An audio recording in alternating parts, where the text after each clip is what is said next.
今天拖车师傅从机场路拖来一台奔驰 GLS， 车主电话描述说，今天有几个贵宾需开车接送，司机行驶在路上时不知怎么的，车头突降并附带异响，司机一下慌了，连忙给车主打电话。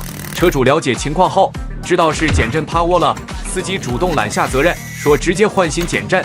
车主说用不着，不仅费时间还费钱，减震是可以修的，又快又实惠。随即联系了我们维修厂，马上就叫车拖了过来。车主说之前偶尔刷到我们视频，觉得很解压，就关注了，也算是未雨绸缪。之后我们修过上万条减震的师傅，也是凭借专业的技术扣押组装测试，很快就修复如新了。你们觉得这样的维修收费多少合理？评论区讨论一下。